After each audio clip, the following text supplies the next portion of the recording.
আহমদ ইবনে হাম্বল রাহমাতুল্লাহ আলাইহি বাগদাদের বিশিষ্ট বড় একজন আলেম ছিলেন, যিনি হাম্বলি মাযহাবকে কায়েম করেছেন।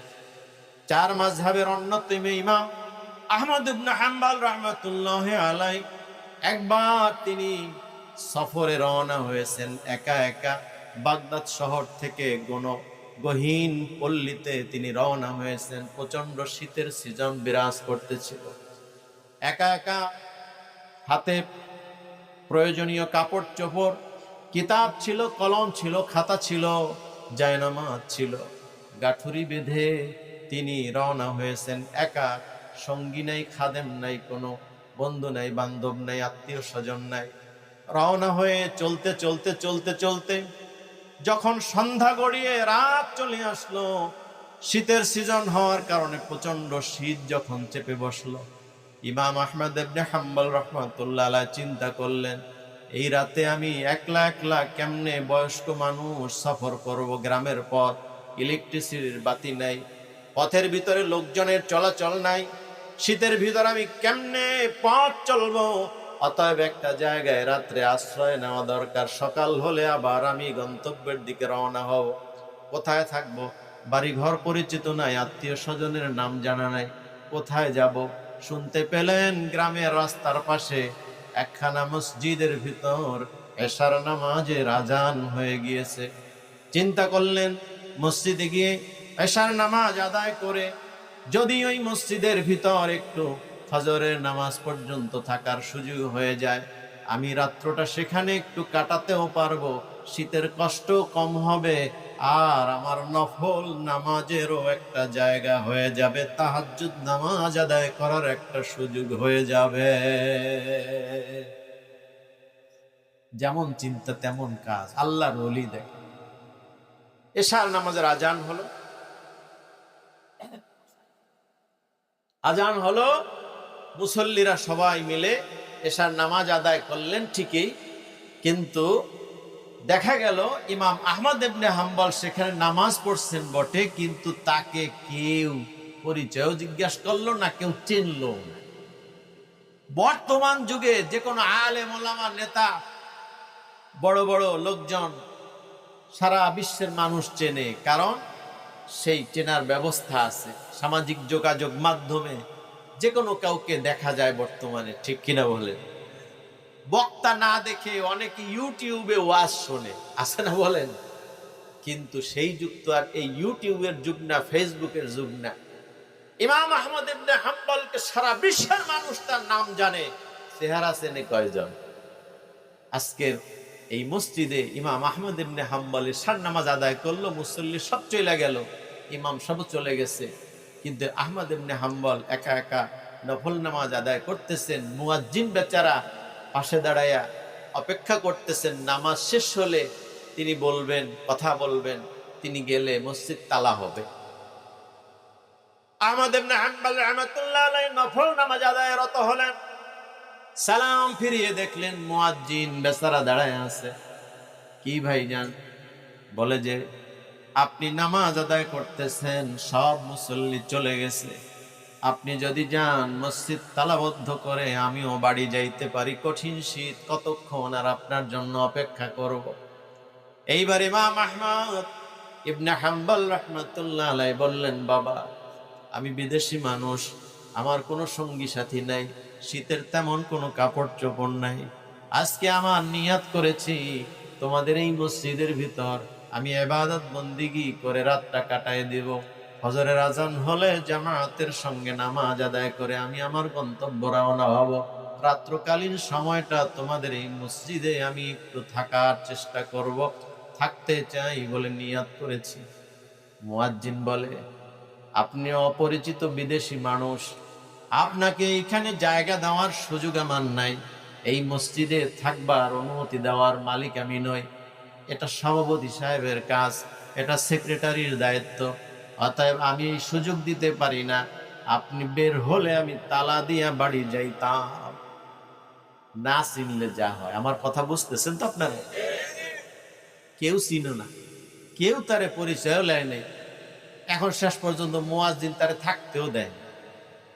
যদি থাকতে না দেয় তাহলে ভদ্রতার কারণে তিনি ঠিক আছে আমি চলে গেলাম, কাপড় চোপড় যায় নামাজ পাগড়ি যা ছিল গুটাইয়া নিয়া আহমদ ইবনে হাম্বল রাহমাতুল্লাহ আলাইহি তাওয়াক্কুল করে রাস্তা দিয়ে হাঁটতেছেন আস্তে আস্তে, আর চিন্তা করতেছেন কোথায় যাই, আল্লাহ কোথায় আমার আজকের রাতের ঠিকানা করছেন, কোথায় আজকে একটু আরাম করব, বিশ্রাম করব। কিছু দূর যাইতে না যাইতে গিয়া দেখে রাস্তার পাশে একটা ছোট্ট দোকান, একচালা একটা দোকান। দোকানের ভিতর ছোট্ট একটা বেঞ্চ আছে, মাটির একটা চুলা আছে, মাটির একটা তাওয়া আছে, যা দিয়া রুটি ভাজে। আপনাদের দেশে কি বলে রুটি ভাজার, এটা কি বলে? হ্যাঁ, তাওয়া বলে, ঠিক আছে, খোলাও বলে কোন দেশে। তো এই তাওয়ার ভিতরে সুন্দর আপনার গমের আটার রুটি বানাইয়া উনি সুন্দর করে ভাইজা ভাইজা বিক্রি করতেছে, আর গরম গরম পথিকেরা কিনে কিনে খাইতেছে, কেউ আবার নিয়ে যাইতেছে। তো এক চালা একটা দোকান ঘর, বেড়া গোড়া কিছুই নেই। আহমদ ইবনে হাম্বল রাহমাতুল্লাহ আলাইহি চিন্তা করলেন এই দোকানটা বেশিক্ষণ চলবে না, দোকান যখন বন্ধ হয়ে যাবে, যেহেতু দোকানের কোনো বেড়া গোড়া নাই, খোলামেলা দোকান, এই দোকানের ভিতর দোকানের দোকানি শেষ হলে আমি এই জায়গায় একটু আশ্রয় নিতে পারবো, সেই খেয়াল করে ওই দোকানের ভিতর বেঞ্চের একটা কর্নারে তিনি বসে পড়লেন, আর দোকানদারির কাজকর্ম দেখতেলেন। প্রায় ঘন্টা খানেক বেচা কিনা হলো। বেচা কিনা যখন শেষ হয়ে গেল, খামিরও শেষ, চুলার আগুনও বন্ধ হয়ে গেল, কাস্টমারও আসা যাওয়া বন্ধ হয়ে গেল, দোকানদার সমস্ত মালামাল গুটাইয়া বাড়ি যাইবেন, তখন দেখে যে তার দোকানের কানায় যেই লোকটা দীর্ঘক্ষণ বসা আছে, কিছুই বলে না, তার সে এখনো যাইতেছে না। জিজ্ঞেস করলেন, বাবাজি আপনি কোথা থেকে আসছেন, কোথায় বাড়ি, কোথায় ঘর, কি জন্য আপনি দোকানে দীর্ঘক্ষণ বসেছিলেন, আপনি যাবেন কোথায়, কি আপনার পরিচয়? দোকানদার যখন আহমদ ইবনে হাম্বলকে প্রশ্ন করলেন, জিজ্ঞেস করলেন, পরিচয় চাইলেন, এইবার আহমদ ইবনে হাম্বল বললেন, আমার নাম পরিচয় জানা লাগবে না, আমি বাগদাদ থেকে এসেছি, যাব ওই গ্রামে রাতের বেলায় বিশ্রামের জন্য, একটু থাকার জন্য, শীতে কোথায় যাব, কোনো আত্মীয় স্বজন পরিচিত নাই, তোমার এই দোকানে যদি আমি রাত্রটা কাটাইতে পারতাম, তোমার চুলার আগুনের পাশে যদি আমি একটু সময়টা কাটাইতে পারতাম, শীতের কষ্ট কম হতো, রাত্রটা কোনোভাবে কাটাইয়া আমি সকাল বেলায় চলে যাইতাম, তুমি যদি পারমিশন দাও তোমার এই এক চালা খোলা দোকানে আমি রাত্রটা কাটাই দিব।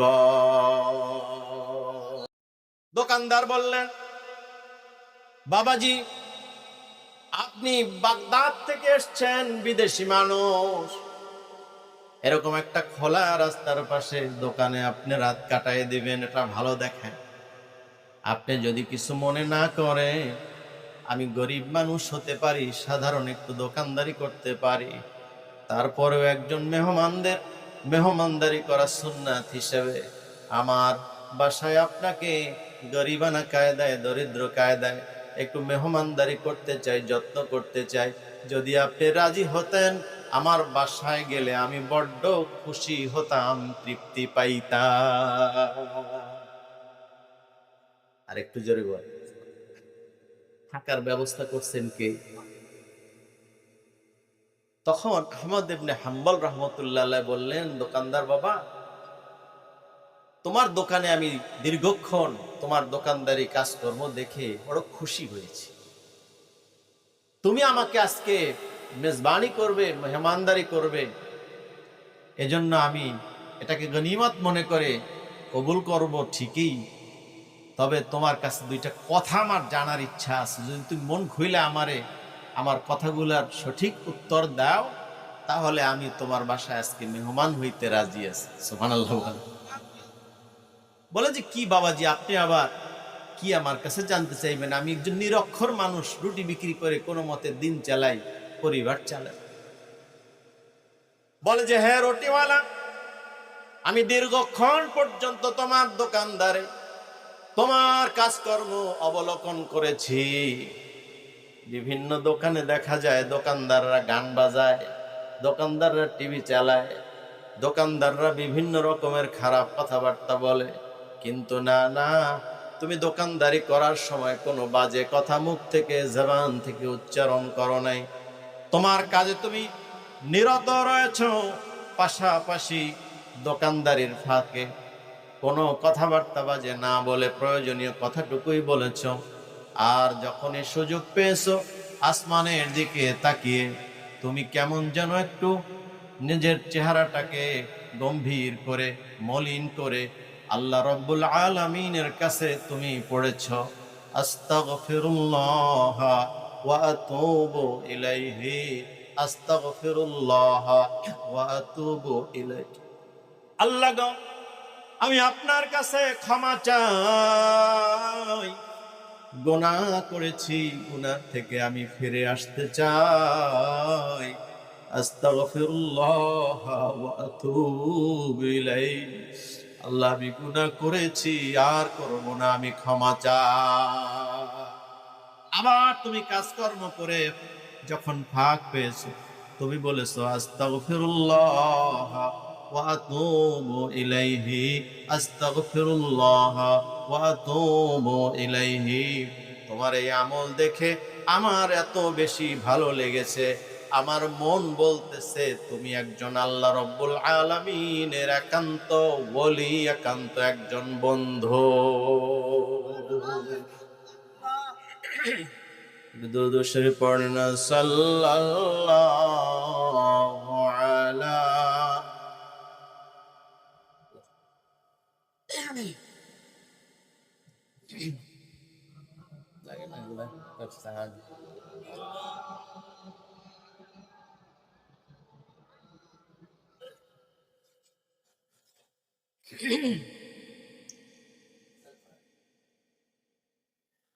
আমার মন বলতেছে তুমি সাধারণ কোনো মানুষ নও, এত কাজের ব্যস্ততার ভিতরে তুমি আস্তাগফিরুল্লাহ ওয়া আতুবু ইলাইহি বলে চেহারা মলিন হয়ে যায়, আল্লাহর কাছে কায়মন বাক্যে তওবা করো, ইস্তেগফার করো, তুমি একজন আল্লাহর ওলি হবে। সুবহানাল্লাহ বলে। আর একটু জোরে, কদরে জওহর শাহ বেদানত, ইয়া বেদানত জওহরি, কদরে জওহর শাহ বেদানত, ইয়া বেদানত জওহরি, কদরে গুল বুলবুল বেদানত, ইয়া বেদানত ফুলপরি। মতির কদর বাদশা জানে কিংবা জানে জওহরি, মতির কদর বাদশা জানে কিংবা জানে জওহরি, ফুলের কদর ভ্রমর জানে কিংবা জানে ফুলপরি। চোরের সাথে চোরের বন্ধুত্ব, ঠিক কিনা? আল্লাহর ওলিদের সাথে আল্লাহ ওলিদের বন্ধুত্ব আর পরিচয়। সুবহানাল্লাহ বলে। আমার মন বলে তুমি দোকানদারি করলে কি হবে, তুমি একজন আল্লাহর ওলি। তুমি বলো তো আল্লাহ তুমি কতটুকু নৈকট্য লাভ করতে পেরেছো, তুমি কতটুকু আস্থাভাজন হতে পেরেছো, আল্লাহর কতটুকু প্রিয় হতে পেরেছো। যদি না বলো আমি তোমার বাসায় মেহমান হব না, বলতে হবে। সুবহানাল্লাহ বলেন। এইবার দোকানদার রুটিওয়ালা বললেন যে বাবাজি আপনার কাছে বলতে বাধা নাই, আপনাকে দেখে আমার বড় ভালো লাগতেছে, আমারও মন বলতেছে আপনি আল্লাহর একজন ওলি হবেন, বন্ধু হবেন। আপনার নাম পরিচয় আমি না জানলেও আপনার চেহারার দিকে তাকায় মনে হয় আপনি আল্লাহর একজন বন্ধু।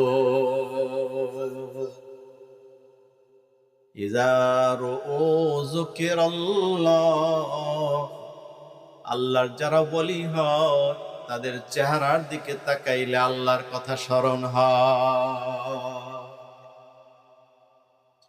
আমি আল্লাহর তেমন কোন নৈকট্যভাজন প্রিয় বান্দা হতে পারি নাই, তবে এতটুকু বলতে পারি আমি আল্লাহ পাকের কাছে একজন নিরক্ষর সাধারণ রুটি বিক্রেতা হয়ে জীবনে যতদিন যত দোয়া করেছি, যত মোনাজাত করেছি, আল্লাহ রাব্বুল আলামিন একটা দোয়া বাদে, একটা মোনাজাত বাদে জীবনের সব দোয়াগুলো আল্লাহ কবুল করে নিয়েছে। এমন কোন আমি দোয়া আল্লাহর কাছে করি নাই যেটা আল্লাহ ফেরত দিছে, সব কবুল করেছে। বাদ এটা কথা কয় না, একটা দোয়া বলে যে সেই দোয়াটা কি, বলে যে আমি একজন সাধারণ মানুষ হয়েছি, আলেম হতে পারিনি। আলেমদেরকে বড় মহাব্বত করি, ভালোবাসি। আল্লাহ নবী বলেন কুন আলেমান আও মুতাআল্লিমান আও মুহিব্বান আও মুত্তাবিআন ওয়ালা তাকুন খামিসা ফাতহলিকু।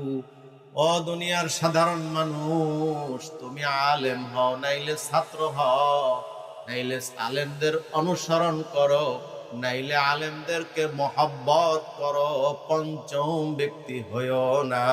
সুবহানাল্লাহ বলে। আলেম হও নাইলে ছাত্র হও, নাইলে আলেমের কথা শোনো, আর না হইলে আলেমদেরকে মহব্বত করলেও চলবে। 4টা নম্বর বললাম, পঞ্চম হইও না, অন্য কিছু হইও না, ধ্বংস হয়ে যাও। নাউজুবিল্লাহ। এই জন্য আল্লাহ নবী আলেমদেরকে মহব্বত করতে বলেছেন, ভালোবাসতে বলেছেন। আমি অত্যন্ত খুশি হয়েছি মোস্তফাপুর খানকা শরীফ আপনাদের কাছে। এই খানকা শরীফে আমি বহুবার এসেছি, বয়ান করেছি। আপনাদের জুমার দিনে হাজারো হাজারো মেহমান যখন কানায় কানায় ভরপুর হয়ে যায়, কত বড় ভালো লাগে। মরহুম হযরত বাহরে শরিয়ত মোহাম্মদ শাহ মোহাম্মদ মুহিবুল্লাহ রহমাতুল্লাহ এই খানকা কায়েম করেছেন, মাহফিল কায়েম করেছেন। আপনারা অনেকে তার হাতে হাত দিয়ে বায়াত হয়েছেন। আল্লাহর ডাকে চলে গেছেন হুজুর। আল্লাহ যেন তাকে জান্নাতুল ফেরদাউস নসিব করে দেন, বলেন আমিন। হুজুরের যোগ্য প্রতিনিধি, যোগ্য উত্তরসূরি বর্তমান হযরত পীর সাহেব হুজুর কেবলার নেতৃত্বে খানকা চলতেছে। খানকার মাদ্রাসাও সুন্দরভাবে চলতেছে। আপনারা আমরা যারা আলেম হতে পারি নাই, হক্কানি আলেম বানাইতে গেলে আল্লাহর ওলিদের ওই হক্কানি প্রতিষ্ঠানে আমাদের সন্তানদেরকে যদি আমরা পাঠাইতে পারি, তাইলে আলেম হতে পারি নাই, আলেমের বাপ হওয়ার সুযোগ আছে। আলেম হতে পারি নাই, আলেমের দাদা হওয়ার সুযোগ আছে। আলেম হতে পারি নাই, আলেমের নানা হওয়ার সুযোগ আছে না নাই? চেষ্টা করবেন। বর্তমানে মাদ্রাসায় পড়লে, আগে ছিল একটা কথা যে মাদ্রাসার ছাত্ররা মিলাদ পড়া, দোয়া করা, নামাজ আর আজান দেওয়া ছাড়া কোনো কাম করতে পারে না। কিন্তু সেই অবস্থাটা এখন আর নাই। কথা ঠিক কিনা বলে? এখন মাদ্রাসায় পড়ে তারা বড় বড় নেতৃত্বের আসন, সরকারি বিভিন্ন পর্যায়েও যেতে পারে, ডিসি হতে পারে, এসপি হতে পারে, বড় বড় প্রিন্সিপাল হতে পারে, লেকচারার হতে পারে। আলেমরা এখন আর পিছাইয়া নাই। কথা ঠিক কিনা বলে? কিন্তু যোগ্য আলেম হতে হবে। যোগ্য আলেমের বড় অভাব, আমলওয়ালা আলেমের বড় অভাব। আর আমলওয়ালা আলেম তৈরির জন্য এই দিনিয়া মাদ্রাসা, বিশেষ করে মোস্তফাপুর খানকা শরীফ আপনাদের একেবারে নাকের ডগায়। আপনারা এই প্রতিষ্ঠানের সকলে হিতাকাঙ্ক্ষী, যাওয়া আসা করেন। দিন দিন যেন এই প্রতিষ্ঠানের আরো উন্নতি হয়, দোয়া করবেন, আল্লাহ কবুল করেন, বলেন আমিন। আরো জোরে বলেন আমিন। সামনে জানুয়ারি মাস আছে, আপনাদের সন্তানরা যারা বড় হয়েছে, যাইতে পারে, তাদেরকে মাদ্রাসায় ভর্তি করবেন, আল্লাহ কবুল করুন, জোরে বলেন আমিন। রুটিওয়ালা বললেন আমি আলেম হতে পারি নাই, আলেমদেরকে মহব্বত করি। শুনলাম বাগদাদ নগরীতে একজন আল্লাহর ওলি, বড় আলেম আহমদ ইবনে হাম্বল আবির্ভাব হয়েছেন। আমি আল্লাহর কাছে দোয়া করেছি, রব্বুল আলামিন ওই আহমদ ইবনে হাম্বলকে যদি আমি জীবনে একটা নজর দেখতে পারতাম, আল্লাহ সুযোগ করে দিও। আর যদি আমি তাকে দেখতে পারতাম, তার সঙ্গে আমি কোলাকুলি করতাম, মুআনাকা করতাম, আর তার কপালের উপরে আমি একটা চুমু খেয়ে কলিজাটারে ঠান্ডা করে নিতাম। আহমদ ইবনে হাম্বলকে দেখার জন্য আমি বারবার আল্লাহর কাছে ফরিয়াদ করেছি। জানি না আল্লাহ সেই দোয়া কবুল করবেন কিনা। এই কথা শুনে আহমদ ইবনে হাম্বল চোখের পানি আর ধরে রাখতে পারলেন না। কেঁদে কেঁদে রুটিওয়ালাকে জড়ায় ধরে রুটিওয়ালার কপালে চুমু খায়া বলে, হে রুটিওয়ালা দোকানদার, তুমি যে আহমদ ইবনে হাম্বলের সাক্ষাতের জন্য আল্লাহ রাব্বুল আলামিনের কাছে ফরিয়াদ করেছ, আমি স্বয়ং আহমদ ইবনে হাম্বল সেই তোমার দোকানে আজকে হাজির হয়ে গেছি। নারে